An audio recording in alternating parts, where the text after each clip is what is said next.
As of 2022 आपके हिसाब से सैमसंग की मोस्ट पॉपुलर स्मार्टफोन सीरीज़ कौन सी होगी? ना तो एस सीरीज़ है और ना ही फोल्ड सीरीज़ है। सैमसंग की मोस्ट पॉपुलर स्मार्टफोन सीरीज़ है ए सीरीज़। और मैं यहाँ पे सिर्फ इंडिया की बात नहीं कर रहा हूँ, ये एक वर्ल्ड वाइड स्टैटिक है। एंड बाय द वे ये वीडियो इस बारे में नहीं है कि ऐसा क्यों है, ये टॉपिक किसी और दिन के लिए है अगर आप देखना चाहेंगे तो। इस वीडियो में बेसिकली मैं इवोल्यूशन दिखाने वाला हूँ सैमसंग ए सीरीज़ का। Through out the years A series में क्या क्या चेंजेस आए हैं, क्या उसके अप्स एंड डाउन्स रहे हैं। बाय द वे क्या आप बता सकते हैं कि फर्स्ट डिवाइस कौन सा था ए सीरीज में और कब वो रिलीज हुआ था? वीडियो को पॉज करिए और अपना आंसर कमेंट सेक्शन में लिखिए, देखते हैं कितने लोग यहाँ पे सही बता पाते हैं। तो फर्स्ट डिवाइस था यहाँ पे ए सीरीज में A5 जो आया था अक्टूबर 2014 में। तो मेरे ख्याल से काफ़ी बातें हो चुकी हैं, अब लेट्स स्टार्ट द जर्नी। तो जैसा कि मैं पहले बता चुका, जो फर्स्ट डिवाइस था ए सीरीज़ में वो था A5, 2014 में आया था। और इससे पहले की जो ऑफरिंग्स थी सैमसंग के मिड रेंज मार्केट में, उन सबसे काफ़ी अलग था A5। और इस डिवाइस के थ्रू सैमसंग ने एक स्ट्रेटेजी स्टार्ट करी थी जिसे सैमसंग ने ए सीरीज़ के डिवाइस में फॉलो किया काफ़ी टाइम तक। और वो स्ट्रेटेजी थी जो उनके मिड रेंज डिवाइस है ए सीरीज़ में, उनका डिज़ाइन यहाँ पे फ्लैगशिप फोन्स की तरह बना दो और सर्टेन एरियाज में कॉस्ट कटिंग करो। और ये स्ट्रेटेजी काम करी सैमसंग के लिए काफ़ी ज़्यादा। इससे पहले जो सैमसंग के मिड रेंज फोन्स हुआ करते थे वो काफ़ी ज़्यादा चीप क्वालिटी के हुआ करते थे और उनका डिज़ाइन भी बहुत ही अगली था। लेकिन हाँ, सैमसंग ने एक चीज़ यहाँ पे काफ़ी अनएक्सपेक्टेड कर दी थी इस फोन के साथ में। 3 साल की OS अपग्रेड्स प्रोवाइड कर दी थी A5 को, which they didn't able to keep even for their flagships. Time है दिसंबर 2015। सैमसंग अनाउंस करता A5 एंड A7, जिनको की नाम दिया गया था A5 2016 and A7 2016 respectively. Strategy के बारे में याद है जिसके बारे में मैंने अभी बात करी थी, make mid rangers look like flagships. ये दोनों डिवाइस थे जिस पे सैमसंग ने वो स्ट्रेटेजी फुल्ली अप्लाई करी थी। यहाँ पे हमें ग्लास एंड मेटल बिल्ड देखने को मिली थी जो सैमसंग सिर्फ अपने एब्सोल्यूट प्रीमियम डिवाइस में यूज किया करता था उस टाइम पे। उनके फ्लैगशिप S6 सीरीज OIS देखने को मिला था हमें कैमरे में, first time in mid range from Samsung I think. और सैमसंग पे भी अवेलेबल था यहाँ पे देयर हेवली एडवर्टाइज फीचर, जो कि सैमसंग ने S6 सीरीज में इंट्रोड्यूस किया था।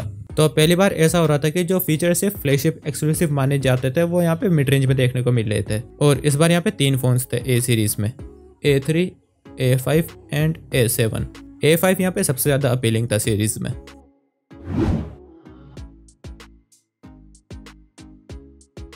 तो अब आ जाता है मेरा favourite A series device as of now, जो कि था A5 2017। जनवरी 2017 में 3 ए सीरीज डिवाइस रिलीज हुए थे again, A3, A5 and A7। Life was so much easier back then. और इस बार जो गैप था सैमसंग की S और A सीरीज के बीच में वो काफ़ी ज़्यादा कम हो चुका था। यहाँ पे हमें फीचर्स देखने को मिले थे जैसे कि IP68 वाटर रेजिस्टेंट, जिससे कि A5 चीपेस्ट डिवाइस बन गया था वाटर रेजिस्टेंट रेटिंग के साथ आने वाला। और यहाँ पे हमें सारी सेंसर्स भी देखने को मिले थे इंक्लूडिंग बैरोमीटर, जो कि सिर्फ फ्लैगशिप्स में देखने को मिलता है। और जो ग्लास बिल्ड थी ए सीरीज में वो और भी ज़्यादा प्रीमियम कर दी गई थी इस बार। और ये वो टाइम था अगर आप सैमसंग के S7 जो कि उनका फ्लैगशिप डिवाइस था और A5 जो कि उनका मिड रेंज डिवाइस था साइड बाय साइड रखोगे तो आपको काफ़ी ज़्यादा डिफिकल्टी होगी पहचानने में कि कौन सा डिवाइस फ्लैगशिप है कौन सा मिड रेंज है। इतनी ज़्यादा इंप्रूव हो चुकी थी सैमसंग की ए सीरीज इस टाइम तक। 2018 वो साल था जब सैमसंग ए सीरीज मेसी होना स्टार्ट हो गई थी। There was no A5 this time. और स्ट्रेटेजी के बारे में अभी भी याद है, ए सीरीज को काफ़ी क्लोज कर दो S सीरीज के। That was abandoned this year, बर्खास्त कर दिया था उस स्ट्रेटेजी को सैमसंग ने इस साल। और A series more of a playground बन चुकी थी सैमसंग के लिए एक्सपेरिमेंटल फीचर्स को ट्राई करने के लिए। A7 जो था इस साल वो अपग्रेड नहीं था over A7 2017 and it wasn't even supposed to be. Samsung was doing things like putting the number of useless cameras to make up the number on the spec sheet। A9 को introduce किया गया था जो कि first smartphone बना था quad camera setup के साथ आने वाला, but on the real life इतना स्टैंड आउट नहीं था उसका कैमरा कुछ। और अभी मैंने ऐसा क्यों कहा था कि ए सीरीज मेसी हो चुकी थी इस साल, क्योंकि कोई स्टैंड आउट फीचर नहीं था ए सीरीज में इस बार, जैसा कि कुछ सालों से देखने को मिल रहा था हमें इस टाइम पे। एग्जाम्पल के लिए OIS देखने को मिला था 2016 में, जो कि मिड रेंज में हमें नहीं देखने को मिलता था। IP68 रेटिंग देखने को मिली थी 2017 में। और फ्लैगशिप लाइक डिज़ाइन तो हमें देखने को मिल ही रहा था जब से ए सीरीज स्टार्ट हुई थी। तो जनरली यहाँ पे कोई एक स्टैंड आउट फीचर होता था ए सीरीज में, एक वाव फैक्टर होता था, लेकिन इस साल ऐसा कुछ भी नहीं था ए सीरीज में। और सैमसंग यहाँ पे कुछ एक्सपेरिमेंट सही कर रहा था ए सीरीज के साथ में।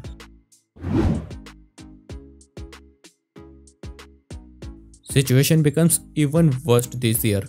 A5 को रिप्लेस कर दिया गया था A50 से और A7 को A17 से। लेकिन ये कोई प्रॉब्लम नहीं थी। प्रॉब्लम ये थी कि सैमसंग एक बाढ़ से ही ले आया था ए सीरीज डिवाइसेस के इस साल।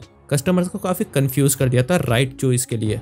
और स्टैंडर्ड फीचर के बारे में मैंने बात करी थी, वाव फैक्टर के बारे में, that also had been taken away from A series completely this year. हालांकि A50 एक अच्छा फ़ोन था, एक अच्छी चॉइस थी। I think first mid range था जो कि इन डिस्प्ले फिंगरप्रिंट स्कैनर के साथ आया था, लेकिन प्रीमियम लुक ही नहीं था वो बिल्कुल भी, जिसके लिए ए सीरीज एक रेपुटेशन बना चुकी थी इस टाइम तक। प्लास्टिक बिल्ड के साथ देखने को मिले थे अब ए सीरीज डिवाइस, और अब ए सीरीज और ज़्यादा एक्साइटिंग नहीं रही थी। तो इसके बाद क्या होता है, आप में से ज़्यादातर लोगों को पता ही होगा, सैमसंग रिलीज करता है अनगिनत फ़ोन ए सीरीज़ के अंदर, और इस टाइम तक सैमसंग ए सीरीज़ को अपने आप में ही एक सेपरेट कंपनी कंसीडर किया जा सकता है। लेकिन इसका फ़ायदा भी होता है सैमसंग को, अब ए सीरीज़ के डिवाइस और ज़्यादा बिकने लग रहे हैं मार्केट में, और A51 बन जाता है best selling Android phone globally. मैं यहाँ पे बेस्ट सेलिंग सैमसंग फ़ोन की बात नहीं कर रहा हूँ, बेस्ट सेलिंग एंड्रॉयड फ़ोन बन जाता है A51 ग्लोबली। लेकिन अब ए सीरीज़ उतनी एक्साइटिंग भी नहीं बची है जितनी कि पहले हुआ करती थी 2017 और 16 के टाइम पे। तो अब 2022 में things started to look exciting again for A series. हाँ, अभी भी मार्केट में अनगिनत ए सीरीज फोन्स हैं, बट अगर आप ओनली A5 और A7 सीरीज के फ़ोन कंसिडर करें, मेरा कहने का मतलब है जैसे कि A51, A71, A52, A72, then things are getting exciting again. A52 वो सारे स्टैंड आउट फीचर्स वापस ले आया था, वो वाव फैक्टर जो सैमसंग ने एसोसिएट करे थे ए सीरीज के साथ में। डिज़ाइन काफ़ी प्रीमियम था A52 का।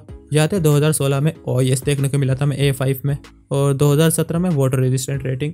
A52 में वो दोनों ही चीज़ें थी एक साथ, और सॉफ्टवेयर सपोर्ट तो हमें बिल्कुल फिनोमिनल देखने को मिला है A52 में। And A53 is suppose to take it to the next level with 4 years of OS upgrades. दूसरी कंपनीज के तो फ्लैगशिप में भी हमें इतना अच्छा सॉफ्टवेयर सपोर्ट नहीं देखने को मिलता है। और इसी के साथ में अब जो गैप है सैमसंग की S सीरीज और A सीरीज के बीच में, वो पहले से भी ज़्यादा कम होता जा रहा है। So that was all I wanted to say about A series. ये वीडियो काफ़ी ज़्यादा डिफरेंट थी यूजुअल वीडियो से जो मैं पोस्ट करता हूँ इस चैनल पे, लेकिन अगर आप इस तरह का और कंटेंट देखना चाहते हैं, let me know in the comment section along with the topic you wanna see. तो इसी के साथ मैं साइन ऑफ करूँगा आज की video. Be smart, stay smart.